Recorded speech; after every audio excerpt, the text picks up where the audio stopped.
Hi everyone, welcome back to my channel. Thank you so much for clicking on this video. So today's video is,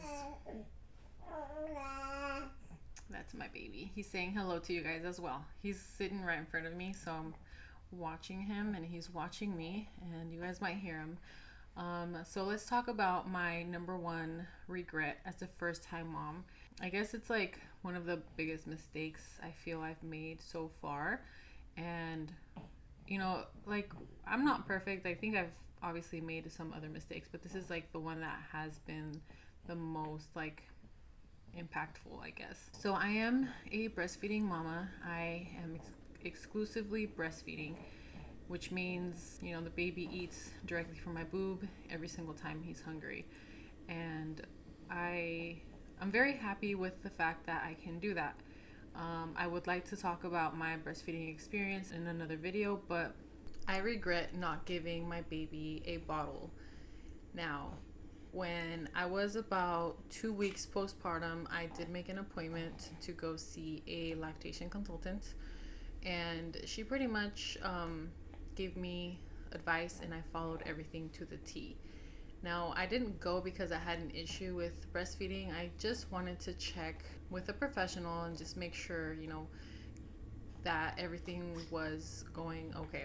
I felt like we were doing a really good job with the breastfeeding. Baby was latching really well and he was eating, but I just needed that reassurance, because as a new time mom, sometimes you don't know exactly if things are going right the way they should be.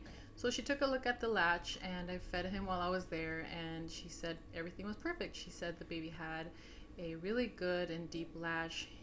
He was doing a really good job at taking the milk out of the boob, and he even gained some weight while we were there. He did eat or drink 2 ounces of milk. And besides all of the reassurance she gave me, I did inquire about pumping and a pacifier, when to introduce that because I hadn't done that yet, and about bottle feeding. And she said, do not do any of that until 8 weeks and just focus on breastfeeding the baby directly from my boob.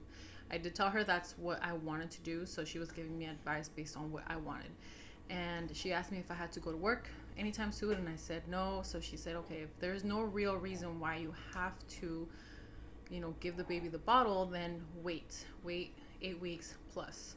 The most important thing was to prioritize the baby's relationship with the boob. We wanted to make sure that he would just get better at it.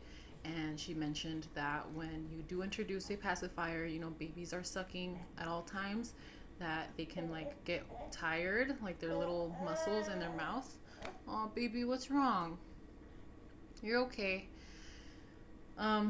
She said that the muscles in the baby's mouth do get tired, and when they do latch onto your boob, they're so tired from constantly sucking on the pacifier that they are not very good at taking the milk out of your boob. So she said wait on the pacifier. She said wait on the bottle because of nipple confusion and or nipple preference, and she explained to me all about that.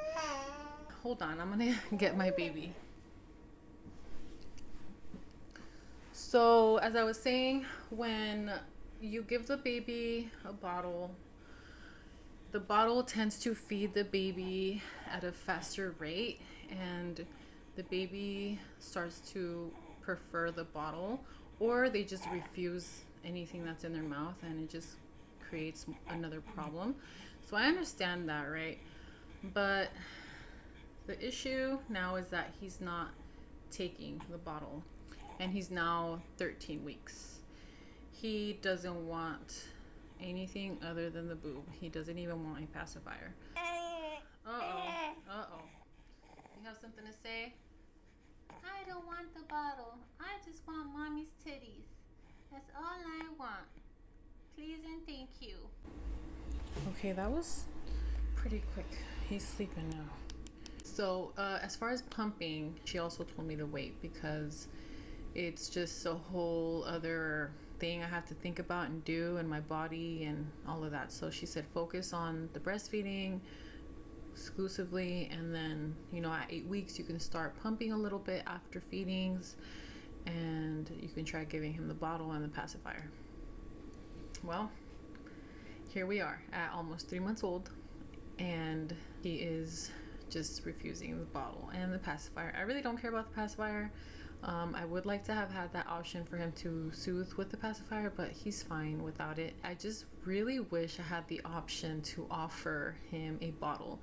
I did start pumping for like 5 minutes a day at 8 weeks, like she said. Like I said, I followed all of her rules and all of her advice, and I have a small, like a very, very small stash in the freezer from all of that. Like the first time that I pumped, I got like half an ounce per boob, and I was really happy with that. And at that point, I started offering him the bottle, which he does not want. He either spits it out, he starts crying, or he gags, or he starts laughing because he thinks we're playing with him. So he just does not get it. He doesn't know that it's for him to eat. I had no idea this was even a thing. I thought that once you give the baby a bottle that he would just take it, but no. And I wish somebody would have said that to me. I wish she would have like at least recommended me to practice like maybe once a day or a little bit, just so that baby is like used to the texture of a bottle and knows that it's for him to eat.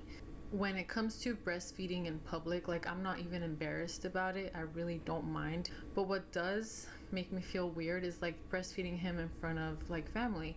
I either have to isolate myself and the baby, feed him, which can go anywhere from 5 minutes to 30 minutes, or I have to be like breastfeeding him and covering myself, which is also uncomfortable because like I'm sweating and he's sweating and it's kind of hot. I just wish I had the option of giving him the bottle in those moments. Or also when we're driving, you know, if we're in the car and he's hungry, you know, babies go 0 to 100 real quick. Like once they're hungry, they maybe weren't hungry 5 minutes ago, but when they're hungry, they want to eat now. They're starving. They don't want to wait. So it goes from a happy baby to a crying baby really, really fast. And what we have to do in the car is just pull over and feed them and then get back to, you know, driving to wherever we're going. And it would be nice to have a bottle to just, you know, feed them in the car. Or in situations where like if I want to sleep a little more at night, like right now all of the feedings are all me, like 24/7, around the clock. I don't get to sleep more than 2 to 3 hours at a time, if that. If he did take the bottle, we can take turns feeding him, or in night shifts, you know, he can take the baby, feed him, and I can sleep at least 5 hours at a time without, you know, waking up to feed him. I would still have to wake up and pump, so that's still a thing, but you know, at least I'm not having to do it all on my own all the time, like all the feedings. Now, don't get me wrong, like I really enjoy breastfeeding. Personally, for me, it's been a really beautiful experience. Like I'm really happy that I actually am able to breastfeed. I am blessed and I'm really enjoying it. I enjoy being a mom. I enjoy breastfeeding him, but I would like to have the bottle as an option. So with all of that being said, if you are going to be breastfeeding in the future, I would recommend figuring out how to introduce a bottle sooner so that your baby does not refuse the bottle. Number one regret and mistake is not introducing a bottle sooner. All right, guys, well, I'm gonna go. Thank you guys so much for watching this video, and if you guys have any questions or any advice, you can go ahead and comment down below. Don't forget to subscribe. I am trying to reach 1,000 subscribers. If any of you guys know about how YouTube works, you have to reach 1,000 subscribers in order to monetize your account. I will be making more content about my experience as a new-time mom. Let me know if you guys have any video suggestions. Thank you so much for watching, and I'll see you next time. Bye.